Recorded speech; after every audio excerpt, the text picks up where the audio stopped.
the underdogs. I'm an underdog. I've been through it all. I can never fall. What's good, you guys? Welcome back to For the Underdogs podcast. I hope that everyone is doing well. Super excited today. I know I say that every episode, but I truly am because I have my first two women guests on the pod. That's a big thing. It's not a big thing, but it is a big thing. I'm super excited to talk to them because they're both in the field of helping people. And that's something that we've talked about on this podcast before, of like the struggles of mental health and, you know, dealing with anxiety, depression, especially me as a former athlete and then moving into this space. It's been good to be around people who have the knowledge, you know, given the situation. So I want to introduce you guys. First, I have Miss Danielle Siragusa, who is a clinical social worker.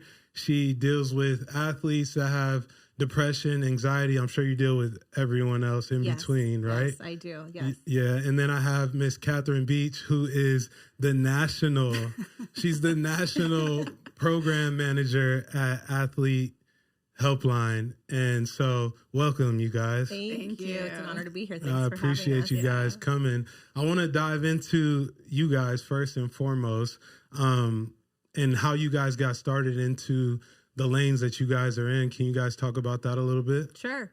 So I went back to school a little bit later in life. I didn't have the traditional path moving forward. I finished high school and was like, I'm not going to college because I'm going to rebel and have some fun. So did that for a little bit, and then recognized early on in my 20s that what I wanted to do. So I went back to school and powered through, got my undergrad and then graduate degrees from Arizona State University and in social work, and then became a licensed clinical social worker.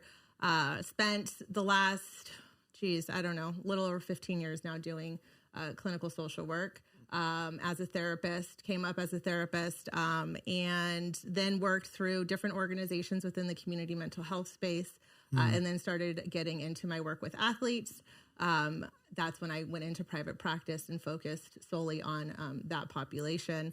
And then currently I'm also overseeing I'm the executive director overseeing the National Child Abuse Hotline, as well as the Courage First Athlete Helpline. And that is where Kathy and I met. Yeah, that's awesome. And Miss Kathy, tell me about, obviously you're a former athlete, so I would imagine you had some, I would like to ask if you dealt with any of the things that you currently help people with now. What was that, transition like? Yeah, no, absolutely. That's why I was so excited about the helpline when I first jumped onto it and when it first developed, because I was a competitive gymnast growing up and then transitioned to competitive cheer. And then in early adulthood, actually transitioned to CrossFit, kind of in the early CrossFit days when there was amateur competitions. It was not what it is now. There were like regional competitions at Long Beach Community College. Like it wasn't the craziness that it is now. But I was an athlete, and then I also have a master's in clinical psych from Pepperdine, and worked in child welfare for a long time doing in-home family counseling. And the Athlete Helpline came about when I was already at Child Help in a different position, and I kind of squirmed my way onto it and then kind of took it over a little bit because I was so excited about it, being able to use my background as an athlete and the struggles that I had as an athlete, and knowing kind of what you go through and how that translates to your mental health when you grow up, and being able to kind of look at my clinical background and my experiences with that and help other people through the helpline. That's big. What is it like being a counselor or a therapist? And like, you guys have your own things that you deal with as well, mentally, emotionally, whatever the case may be. What type of gymnastics does it take to kind of, no pun intended. What does it take to kind of be able to manage both of those things, your own things, but as well as helping people, deal with their things? Yeah. I mean, I think when I was in graduate school, they hammered this in, was like, do your own work, like handle your shit first, because you won't be able to be there and show up for someone else if you aren't taking care of yourself, your own mental health. And so I have been in many years of therapy myself. Just for my own, like, it's just a health, practice, a normal routine of nurturing my own mental health and making sure I'm in a good space. So yeah, I think that's first and foremost, is just making sure that, you have to prioritize your own well-being before you can show up, and help someone else. The therapist needs a therapist. Absolutely. I am weary of any therapist who has never been to therapy. Interesting. How? Because I know we're all a little. For sure. Nobody goes into therapy or psych without having their own. I can only imagine. I never thought about that. Like the therapist actually needing a therapist. 100%. Yeah. Finding one is hard when you're very hard. Yeah. It's the hardest. Why is it so hard? I mean, for me, I'll speak for myself. That's a big therapy thing too, speaking for yourself. It is. It is. I feel like I'm being judged. I say the same thing. I am in my head, so I'm like, what modality are you using? Oh, I know this one. Oh, I see you're trying to reframe my thought right now. Oh, playing that game. And then I'm like, interesting. Why do I know more about you than you know about me? Self-disclosure, problematic. Like, okay. I'm doing that where I'm either overanalyzing what the therapist is doing or analyzing what I'm doing. And I'm like, is this the right, response? Am I fitting within the modality that they're trying to do? And, for sure. That makes sense. And I am not one to, I push against the grain a bit, and so I'll be like, I'm going to throw this one out there just to see. Yeah, so I know myself. It's a mental mind game. I like that. Oh, he said, move the mic a little so closer. Sorry. We good? If I wore headphones, I wouldn't be such a problem. You see what I'm saying? Where were we? What do I do when I'm in therapy? Oh yeah. What about you, Catherine? Being a counselor, how does that play into your mindset, and how do you kind of deal with the ups and downs of it? Yeah, what Danielle said is totally true. You definitely have to do the self-care, and you kind of are drilled in graduate school to be in therapy yourself, do your own processing, put your mask on before you can put other people's masks on. But I have the same experience when I go to therapy. I'm sitting there. A lot of it's about, what are they documenting about me? I think about, if I'm late, they're going to document for that sure. I'm late. That's an athlete thing, though. That's kind of an athlete thing. I think I spoke on it last week when I had my guest, and he was saying a lot of times when you have a therapist, you kind of give them surface level stuff because you don't want to let the guard down to allow the therapist in to actually know the real person. I think that's just what people deal with in general, is just having that guard up of like, oh no, it's not as deep as you think it is, especially given a therapist can tell. Is that right? A therapist can tell majority of the time. Yeah, but it's not my story to like pick apart either. So it's, I did a panel recently and with young therapists, up and coming therapists. And one individual asked something along the lines of like, well, what if someone's lying? Like, how do you work through that? And it's like, let them lie. Really? Like, it's not my story to tell. So to some degree, I'm sure it's their perception of truth. And, but it's not my story to alter, right? And so it's like you continue to show up and do the work, and eventually the goal is to be able to speak your honest, truth and be able to share that story. But it's like, it's not my job to be like, you're a liar. I can see that. No, it's definitely on the relationship. No, for sure. Right? It's definitely on the person to have that ownership to just grow and trust the therapist. Like, what are you hiding from? You're in therapy. What are you hiding from, Yeah. Yeah. What do you guys see, obviously, in both the lanes of helping athletes, former, current? What do you guys see is like one of the biggest things in why athletes deal with the mental health issues? I obviously have my own opinion on it, but I would love to hear from you guys what you guys think. I think a few things. I would say, one, I think the barrier to a lot of times athletes opening up or feeling safe is that what will my organization think about me? How will this impact my job, my career, Yeah. my paycheck, Yeah. you know? And so that's real, Yeah. you know? And so being able to have a safe place for people to go, for athletes to go, that, you know, a lot of times they don't want to go through the insurance. They don't want to use the EAP. They don't, because it's like, they're Yeah. going to know. They don't No, want for to sure. talk to anybody that's on staff because I've been there. yeah. Yeah. So being able to go somewhere, perhaps private pay, not use insurance, those types of things to an individual that specializes in working with athletes it's safer, you know, Yeah. and it makes sense. Like, I mean, I get it. If something was going to impact my job, my livelihood, that's scary. Yeah. Do you think that's a real thing? Do you think that organizations are looking at it from a standpoint of this person struggling with this issue, we're going to knock them down a little bit as far as, you know, maybe playtime or something like that? Sure. I do not think all organizations are created equal in the mental health space. Good answer. So, yeah, I think that some organizations are way more progressive and open and even incorporate mental health components into their training and into their work.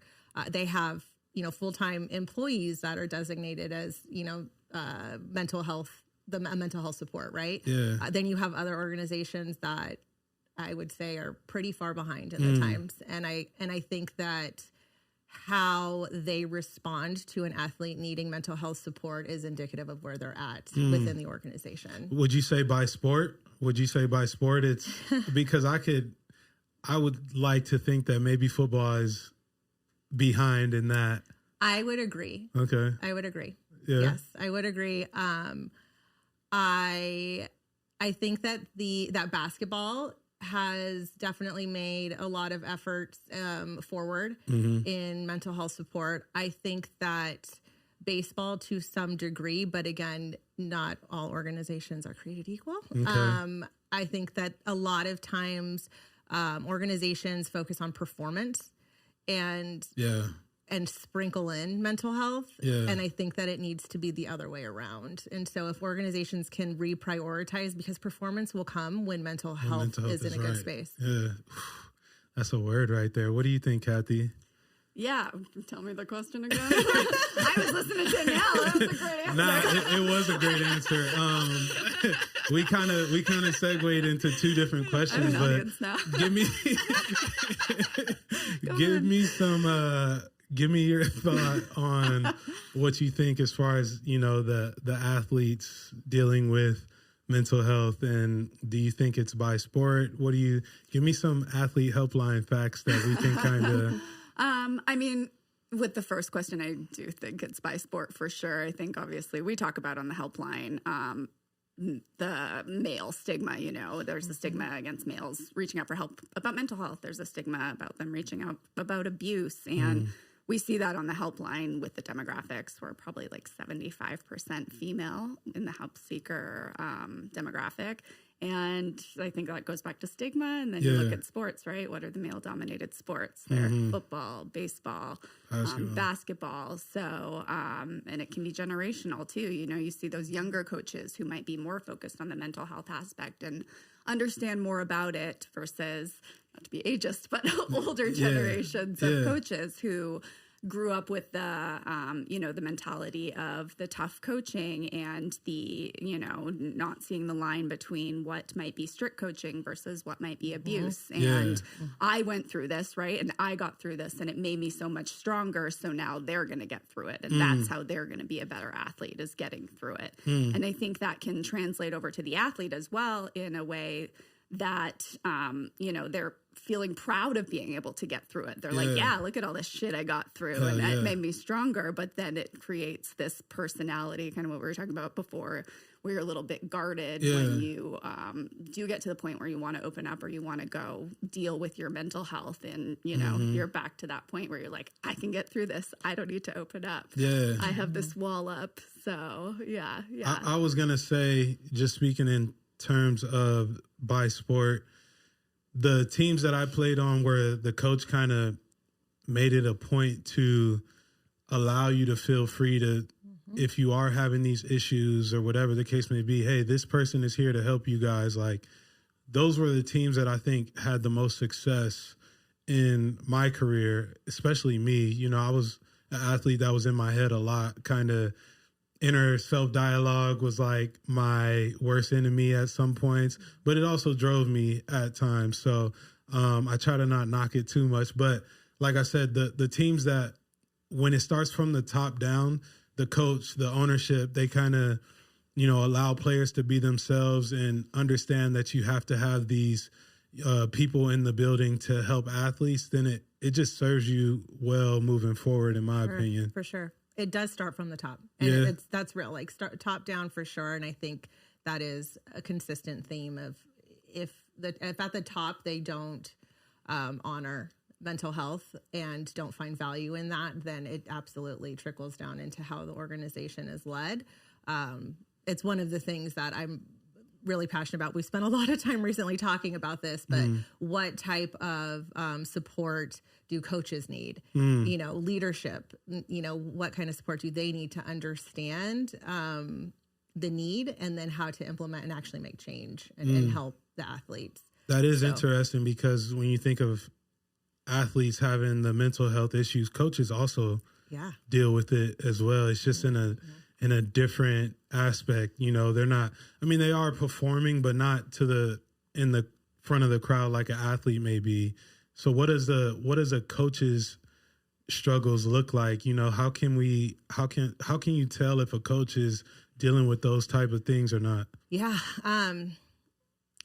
So you can, the way you just said it, you used performance. You know, they're not performing. Yeah. And I would say, yes, there is the added element of performance, outwardly performance, right? On the field, whatever it may be. But there is an expectation, right, of performance from the coaching staff, right? There is. It just looks a little different, maybe not so forward facing as much. But I think there's a big difference in performance and in mental health. And so that's where I feel like the lines get blurred so often in sport. Okay. And so it's like, yes, performance is an element of sport. Mental health is a separate element. The two, if you work on one, it will have a direct correlation typically with the impact on the other, right? Yeah. When you work on mental health, it will have, if you work on performance, it doesn't necessarily have a direct correlation to mental health all the time. You might feel good. You might be proud. You might be happy for the moment. And then you go back home and you're sitting there and you're like, ooh, I'm feeling X, Y, and Z, right? Yeah. Anxious, sad, depressed, isolated, whatever, scared. So I think that for coaches, it's being a human, right? Yeah. So like we all have our own lives. We all have families. We all have pressure. We all are dealing with something that is impacting our mental health to some degree. Some of us have built, resilience around it and have worked on that mental health muscle. And, we can carry the load a little bit easier than those who haven't worked and built that muscle, right? For sure. But at the end of the day, I think the shared like commonality amongst all is that we're human and we're all going to deal with stuff. And so we all have to some degree, focus on and build up that mental health muscle so that we can show up as a coach. So then we can focus on our performance. So then we can help others focus on their performance. And so, so when it comes to coaches, I think that they're dealing with the same, I would say, or similar, really? Because your mental health doesn't start on the field. Your mental health doesn't start, you know what I mean? It's that's not the inception place, right? It's outside of there. And so coaches are also have their own experiences outside of work. Yeah. That's impacted, has their own your childhood. We could start all the way back to that. So it's like how you show up in a space sorry, I got distracted there. No worries. You good. But how you show up it's not new, right? Or it's been predetermined. You've had all these experiences that led you to today. And so those experiences are going to shape how you walk into a space, right? And how you're going to show up for others and how you're going to lead others. So I think that although different experiences at that point in time between athletes and coaches, the commonality is human, right? And you guys are both dealing with human elements of life, and that's going to impact us all different depending on how our experiences were in the past. Absolutely. I was going to say, speaking from an athlete perspective, like, it's probably hard for a lot of athletes to get to the space of saying they have mental health issues when their performance is fine. Mm-hmm. You know, like for me, I think until I realized that I was feeling a little overly anxious, or nothing was bringing me joy post game or pre game or something like that, I was like, I need to address this, you know?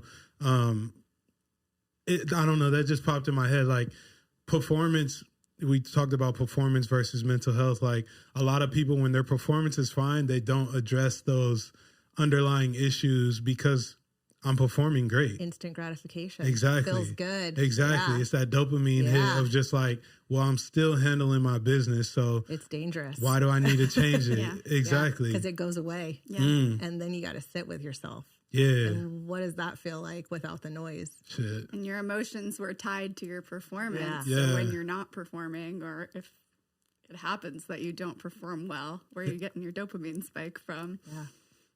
Damn. That just hit me. That was a good point. That was a good point that you guys made. Damn, where was I going to go after that? Sorry, I just had a realization. I was just like... We're all in distraction mode.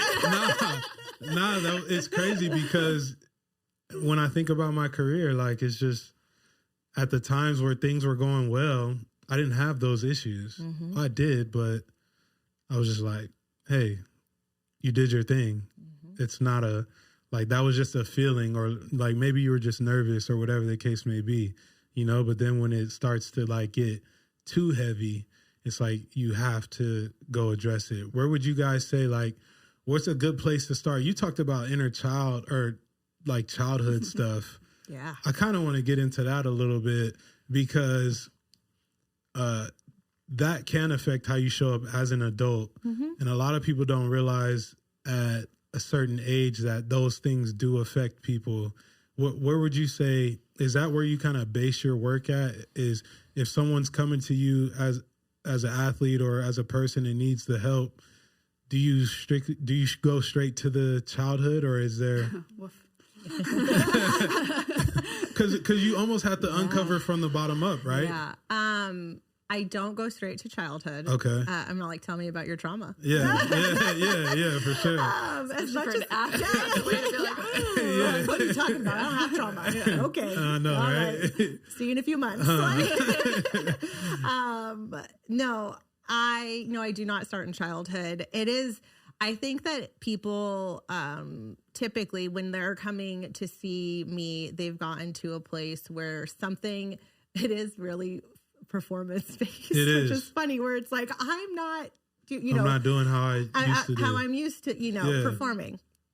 And so it's walking through what that feels like, what's coming up through those feelings. And typically it's through that journey that you go, tell me about a time when you felt like that before this, right? Yeah. And we can start dating some of these, whether it's inadequacies, feelings of abandonment, feelings, all of those fears, you'll start to unravel and find that perhaps it came from those times when they were a child. So then now that you're experiencing performance issues, or, you're not measuring up to whatever your level of success is, it starts to trigger those feelings that are familiar. So it's like your brain, your nervous system does not know the difference between the event, right? It just knows that it's a potential threat. And so your red flags, your nervous system starts to go off and go, this is familiar. So I'm going to respond in the way that I know how, that my brain knows how to react. I'm going to go into fight,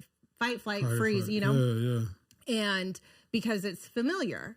And so it's like, I need to protect myself. The reptilian brain takes over and it's like survival mode. So how am I going to do that to preserve what I have? And so it's unraveling that, being able to process, heal, and move forward so that your nervous system does not get activated in that way. And you're not seeing potential threats or feeling potential threats, and responding to them in an unhealthy manner that's not serving you. Is it almost like this? I'm just thinking, is it almost like this false sense of security that people are coming based on performance? Like, my performance is struggling, so now I'm going to go address these things. Whereas opposed to like actually feeling as the person that something isn't right. Let me fix myself, and then the rest of it will take care of itself. Yeah. 100%. Yeah. Because performance again is instant gratification. We live in a world of that. And the isolated world, I will say, of sport, because it's a unique experience, right? Especially elite sport. For sure. It is a unique experience. And you and I we talked a little bit about that bubble that you're in, so to speak. Yeah. And so I do think that it's so insular, and so you're so focused just on that, and so it's like what got me here is my performance. So if something's wrong, it has to be based around performance. I'm going to fix that, and we are in a world, in a day and age where instant gratification is like, it's just, that's all we're searching for, that, right? Those quick like dopamine hits, like constantly. Sure. That's what we want, and so it's craving to get back to that, right? And so I think that if you actually have to sit down and go, wait a minute, this might be bigger or deeper than the performance, then the instant gratification is further away. You're not, it's not at your fingertips. It's not, let me fix my performance and I'm going to feel good again. It's like, oh shoot, I actually have to like go on a journey. Like, this is some work. Sport teaches you that from such a young age too. Your performance is based on your self-worth. Your performance is what's gonna dictate how your mental health goes. This like totally triggered a story in my head, actually. Please do tell. How, I started competing when I was like 6 years old, and I won my first competition, and that was like a terrible precedent to set up for the rest of my life, having performance be tied to it. And I got fourth at my next competition, and I just cried the whole way home. Like I was unexpected. And like from then on, your brain's developing, and you realize that performance, if I do well, that gives me a boom. Like that felt great. And everyone around me told me they were proud of me, and I felt good about myself. And then you go, oh, when I didn't perform well, that felt bad. Like, I didn't like that at all. And you're young, your brain's developing, and that is sport, right? Your sport is always, can I win? That's the goal of any sport. So for sure. Now, you're young and you've realized that that's how I get my gratification. What's going to happen as you get older and you get more into your sport and your sport gets more serious? That's just going to be reinforced. So how do you build this healthy relationship with being competitive then? Like for me, I was the same way. Like when I played well as a kid, great, and when I lost that stuff, I used to cry, bawling tears, How do you build, especially if you get to the professional level or whatever the case, at any level, but how do you build a healthy relationship with just being competitive and accepting the results given your performance? That's hard. Yeah. It is. Mental resilience, building some mental resilience. I think first, it's normal, right? To be if you're competitive, right? It's normal to be disappointed if you lose, right? Like that's okay. I don't think we have to overcorrect so much, right? We don't have to pathologize everything and say, oh my gosh, because you had this extreme, or were disappointed or cried, like you're X, Y, and Z, and label it. So I think that there's a healthy space in between, right? I think that you can be competitive and have strong, healthy mental health, and both can exist, right? Both can coexist at the same time. I do think it starts young and in training yourself, right? And having parents who I was going to say it probably has to do a lot with the parents as well, right? 100%. When you were saying the story about gymnastics, I was thinking back and I experienced something similar because I was a swimmer, and that was, I remember when I won first and second in state, and I remember being on the podium and being like, oh, if I'm not like I attached that to like, oh, this feels good. You know what I mean? And I remember the club that I swam with, like every strokes fastest time it was on like a push pin board and your name, and it was like, so it, like you were celebrated, right? Like you walked in and you saw your name. And so as a kid, instilling that in you of like, And then when it gets taken down, if you, you know. Oh, it's tragic. Crushed, yeah, you know? for sure. And so I went again and get my name right back up there. Exactly. That's how you feel, for real. Yeah. And so I think that, you know, having parents who are able to walk you through that process and empower you to be competitive, to chase your dreams, to work hard, to do all those things that if that's what the child is driven to do, right? Yeah. There's a fine line with that. Child driven to do. Yeah, I was going to say, there's a fine line with that, right? You know, and I think supporting, but also the parent is responsible for the balance, right? And so I'll just give a real example. Like my daughter is competitive. Like it's crazy how competitive my kid is. That from. Yeah, from mom for sure. Huh? She is, it's insane. Yeah. And I'm like, she is so competitive. And I have worked so hard at, I mean, we have real conversations. And how old is she? She will be 9 next month. Okay. Yeah. So she's in that phase of like. Yes. And I'm like, your worth is not tied to your sport. Yeah. Your value is not tied to your sport. Yeah.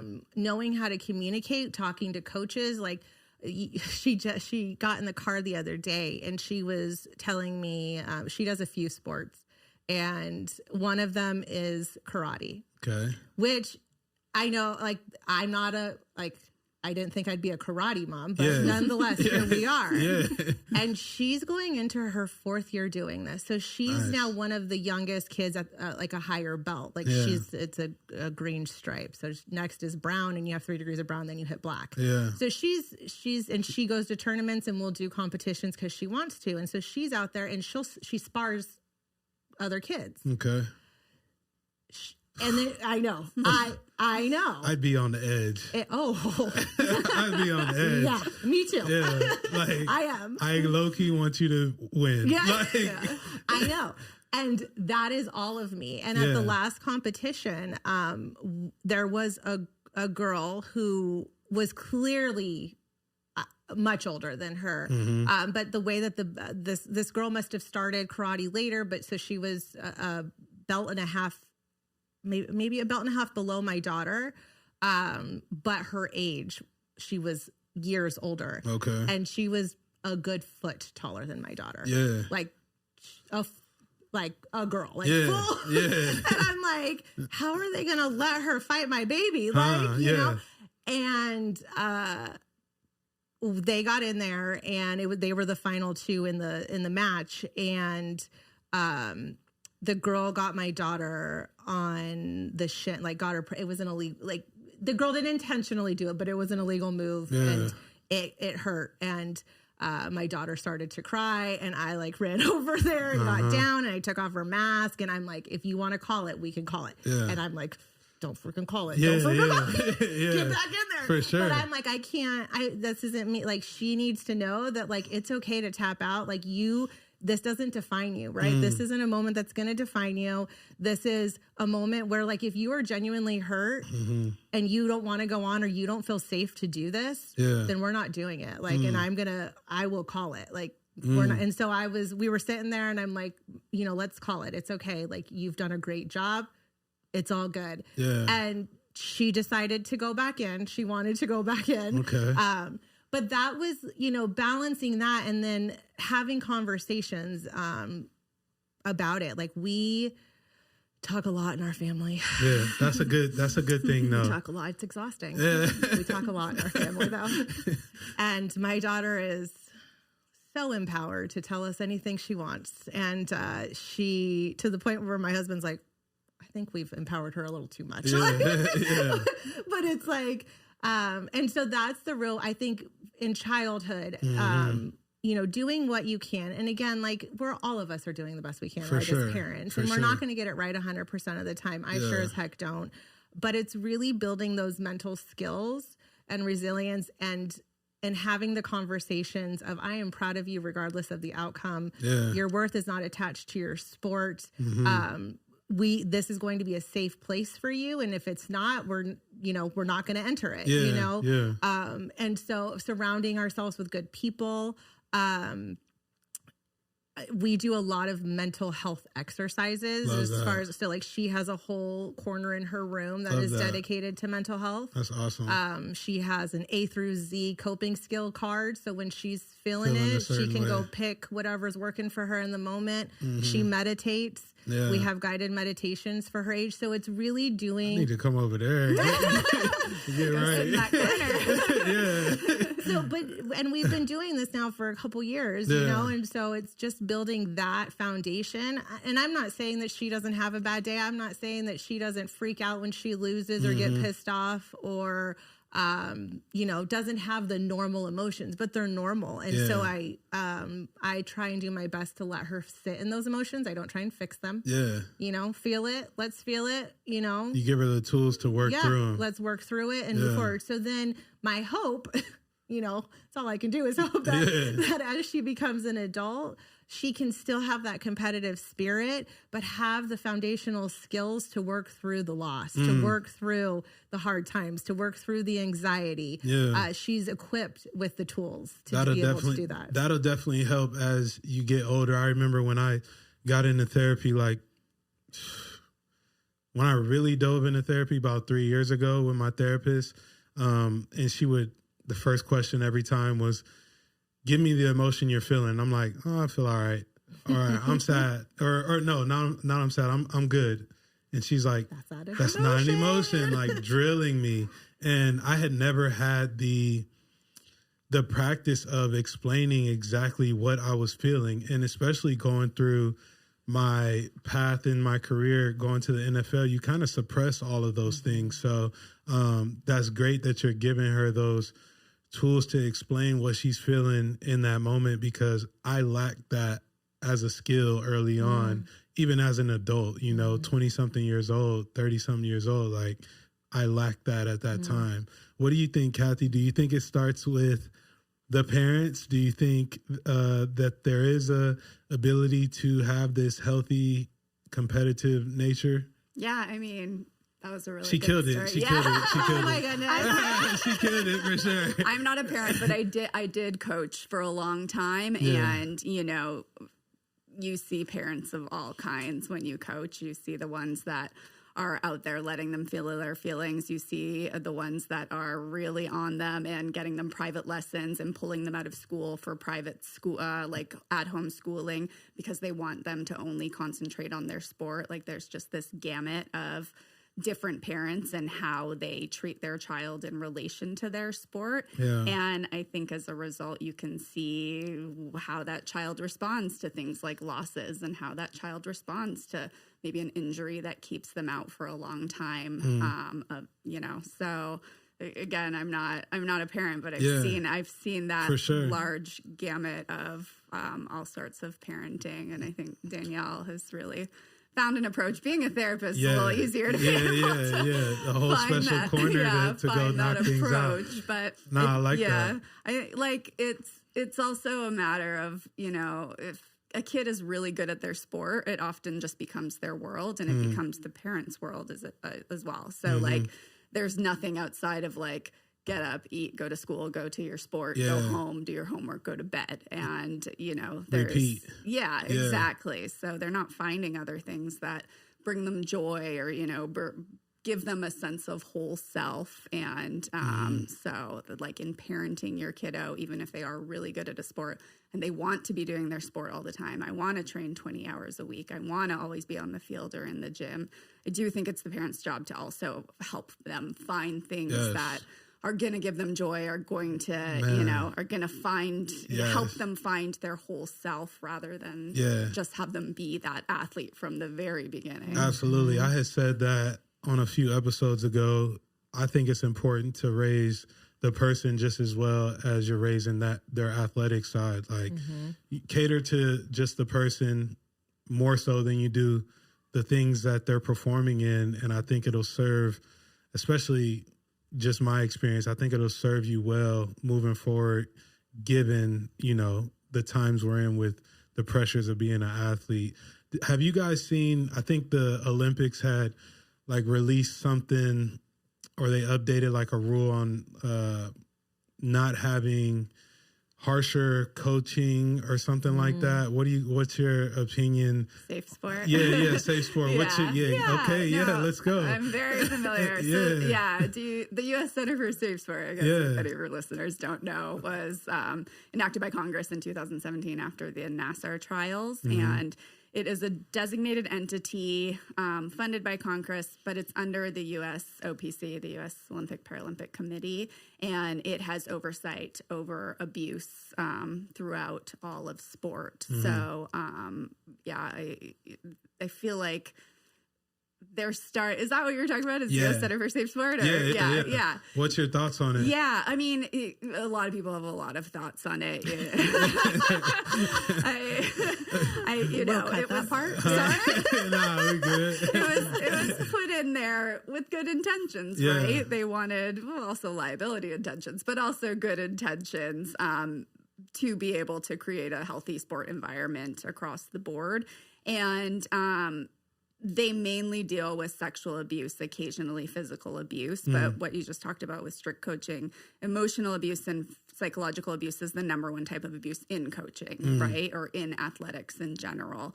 So even though they have this safeguarding entity that they put in that oversees all club sports in the U.S., which is like 60 million kids, in every sport, there's a club, and that club is probably under USA Swimming or USA Gymnastics. There's so many kids under those, and the U.S. Center for Safe Sport is there for protection of them. They don't really deal with emotional and psychological abuse. And that's what, we're really trying to look at now, especially on the helpline. That's mainly what we get in the helpline, are people talking about, this coach screams, names at me, and this coach, belittles me because of my weight, and now I'm feeling depressed, and now I'm feeling anxiety. And so there's like this interconnectedness between that problem between what is strict coaching, what is emotionally abusive coaching, and what does mental health look like after you've experienced that type of coaching.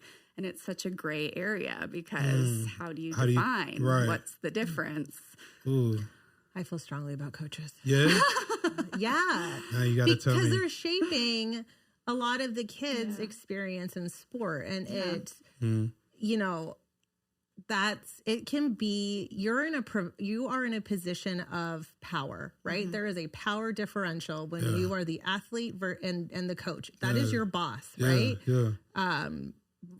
From youth sport to professional sport, right? Like, and so that can be dangerous, right? You hold the card, so to speak, to, and if you abuse that power, you can have lasting impacts on a child and then their experience in the world. And so, so I'm pretty passionate about that, just of who coaches my kids, and how they interact. I'm always watching, and so as a parent, I think, again, it comes back to like, we are the advocates, right? It is our responsibility to, essentially vet these people, and, what my kid's experiencing.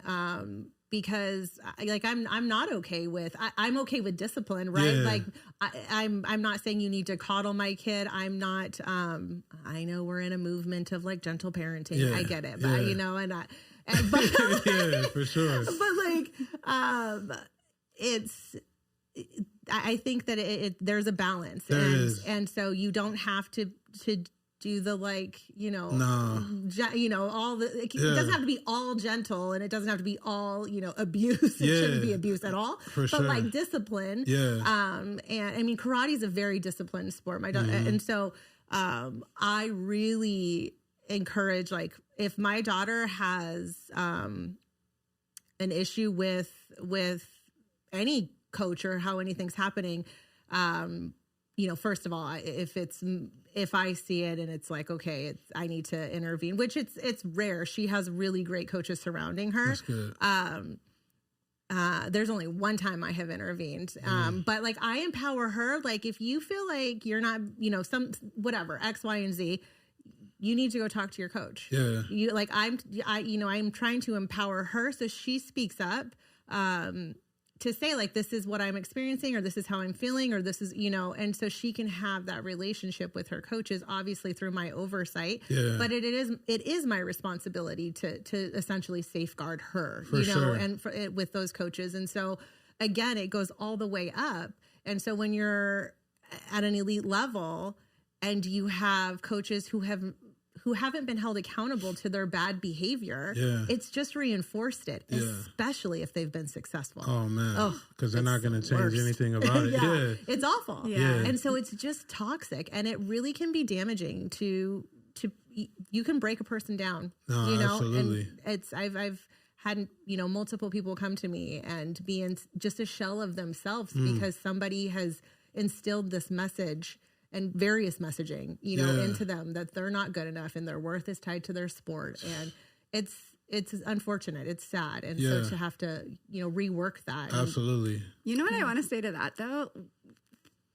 It just makes me think about, like, in youth sports, coaches are often so young. Like they're often 19, 20 for the little kids. And I was a very young coach as well, like all through college, and everyone else who coached with me was all through college. And often when you're a brand new coach, you coach like you were coached. So you do exactly what you saw, what you thought you got results from, and that's how you're going to coach them. So it really does go back to the organization, and whoever owns that facility, owns that sports organization, coming to their coaches immediately and teaching them how they should be coaching in a positive manner, because it is a privilege to be able to teach those kiddos. And then you think about, does the head of the organization even know how they should be teaching those coaches? So it just becomes this like cycle where it's a privilege, how they should be getting treated, but has that coach ever experienced or been able to learn how that appropriate way to coach might be? And kids don't know all the time that it's not appropriate. No, right. I was going to say,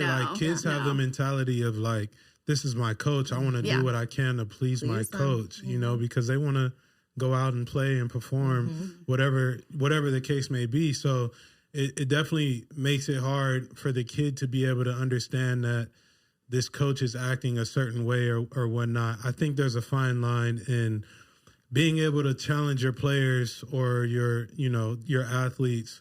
There's a fine line. The best coaches I've had haven't known how to challenge me to a point that I don't feel that my character is being attacked or who I am as a person is being attacked. And I've gotten better with those coaches that understood how to challenge me. I also think that more athletes being coaches helps kind of change that narrative. Like, I spent some time coaching since I've retired from the NFL. I was with the Rams for a little bit, with the Dolphins for a little bit. And just how I interact with certain guys, I noticed, like, I've had coaches that have been one way, the negative way.